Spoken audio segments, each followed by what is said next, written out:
Yo soy argentino, nací en Argentina, pero de joven salí, viví en varios países, viví más de 30 años en Venezuela, viví por casualidad, alguien dice que porque atraigo la mala suerte, pero viví en el Chile de Allende y en la Venezuela de Chávez.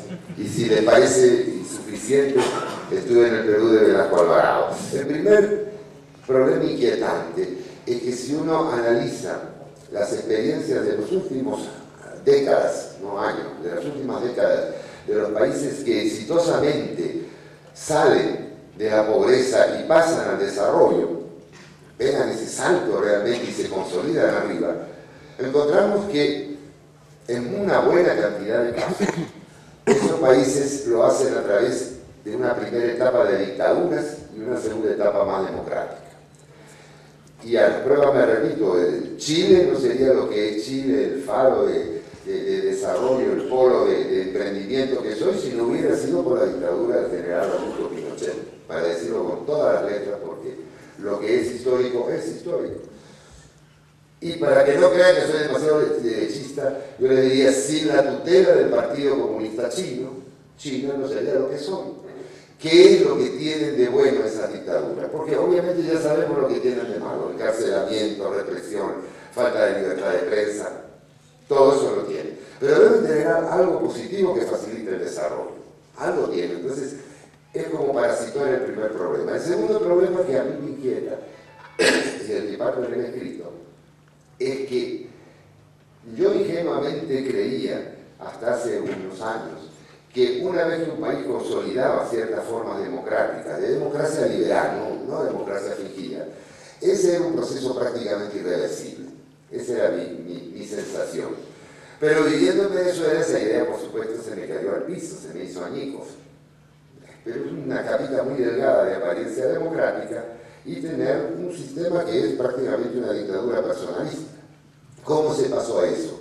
Y la pregunta mejor es qué características, así como yo me preguntaba, qué características de esas dictaduras permiten el desarrollo económico, qué características de estas democracias son, yo llamaría, como estábamos hablando hace un momento, son no sostenibles, no sustentables, como quieran decirle.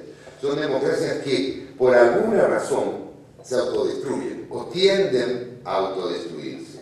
Cuando empezó a ver que el Estado ya no estaba dando tanto como quería dar y que la cosa no funcionaba tan bien, pues lo que hizo durante unos 10 años fue votar a la oposición. Si esto lo hicieron mal, vamos a votar a los otros. Como los otros lo hicieron mal, volvemos a votar a esto. Pero en la saturación de esa situación se fue avanzando hacia la saturación de esa situación. La gente empezó a sentirse cada vez más frustrada. El camino se fue profundizando. Un Estado que va creciendo cada vez más, una población que depende de un recurso externo, en este caso, un dinero que al principio se ve muy bueno, que levanta de verdad el nivel de vida de la población y que luego ya nos resulta tan significativo y que luego ya resulta escaso y que luego ya resulta de verdad eficiente. Los hospitales no tienen sábanas para los enfermos, las escuelitas se le rompen los pupitres y no hay quien pueda arreglarlos, la moneda se devalúa, se empieza el sistema de producir y producir moneda para ir pagando cosas que en realidad no compran, porque esa moneda cada vez vale menos, se empapela el país, se va de una crisis a otra. ¿Cuál es la solución radical? En este caso, votar a un caudillo. ¿Quién es el culpable de todo esto? Bueno, los males básicos. Si ustedes le dicen a un venezolano, le preguntaban hace 10 años, ¿por qué Venezuela ha ido decayendo? Le iban a decir básicamente por la corrupción. Porque tenemos unos políticos que gobiernan para sí mismos, que se quedan con todo el dinero. Yo sabía que eso era cierto, y lo sé, y cualquiera lo puede ver. La corrupción era gigantesca, y además era progresiva, eso también es cierto. Pero el problema no era la corrupción. El problema era lo que yo, volviendo a mi paper, llamo la democracia redistributiva. Una democracia que en algunos países toma de los ricos para dar a los pobres. En el caso venezolano, tomaba el mercado mundial del petróleo. Al final el petróleo, miren, aunque tuviera 140 hacia el medio, no alcanzó tampoco y había que empezar a tomar de los ricos. Esto va degenerando de la República Romana al Imperio Romano. Aquí se convoca a la gente a la plaza y se le da dinero. Y alguna gente hábil como Chávez, y no sé qué tan hábiles son otros gobernantes latinoamericanos, no solo compra a los pobres, porque eso es muy unilateral, eso es muy preocupante. Es decir, eso, hay que comprar también a algunos ricos, o hay que hacer ricos a algunos, hay que dar contratitos jugosos, y esa gente la tengo yo después comiendo en la mano. Hay que dar una prebenda a uno y hay que quitarle al otro, hay que amenazar y expropiar a estos de acá que son muy recalcitrantes, pero favorecer al otro. Chávez sabe manejar eso. O un sistema político que se basa en el voto popular para otorgar a la gente modos fáciles de vida, modos ficticios de vida, porque el dinero parece que saliera, pero el dinero de algún lado está saliendo de ese dinero que recibe la gente. Ese sistema político se va pervirtiendo, tiende a pervertirse, tiene una tendencia al menos a pervertirse. Se va dando un proceso, que esto es lo grave, un proceso que ese sistema se vuelve ineficaz. Y mi opinión, se lo digo con toda sinceridad, pero no he hecho un estudio sobre eso, mi opinión es que eso no tiene mucho que ver con el nivel de ingresos.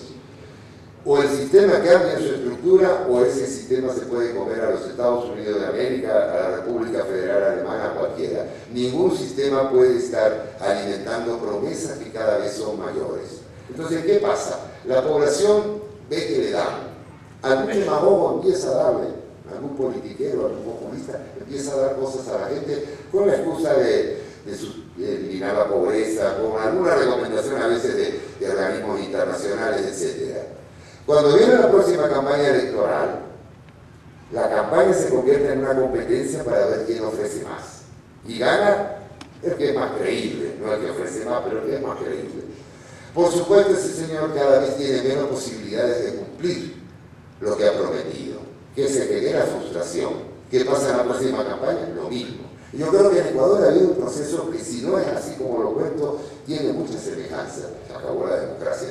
Ahora estoy arriba, ahora controlo todo. ¿Por qué voy a tener que dar mi poder a otra persona? Se destruye la democracia desde adentro por ese propio sistema en América Latina. Yo les digo, estos son de alguna manera avances de ideas que yo proyecto ante ustedes. No es un trabajo así riguroso, científico, hecho con números. Se pudiera hacer, quizá sería interesante hacerlo, pero para el que lo ha vivido, para el que está en la política cotidiana, realmente es, creo que, una realidad perceptible. Sí tenemos un problema muy serio, porque el problema no es el señor Chávez, no es el señor X.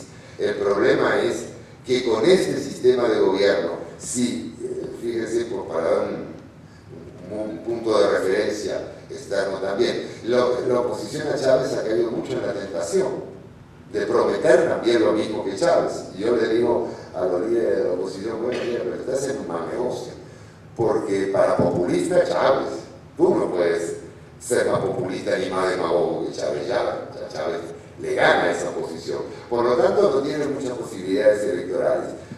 Tenemos que reflexionar, tenemos que pensar, tenemos que hacer política de otra manera. Yo no sé si aquí hay gente que le interese la política práctica. A mí me gusta, me interesa, pero no me siento capacitado, no me siento con la vocación para ejercerla. Pero en todo caso habría que tratar de plantearse políticas diferentes, aún a sabiendas que las masas no nos van a elegir y no nos van a victoriar. Pero realmente no podemos seguir en ese proceso de aumentar promesas, que es un proceso vacío y que es un proceso que lleva a la catástrofe.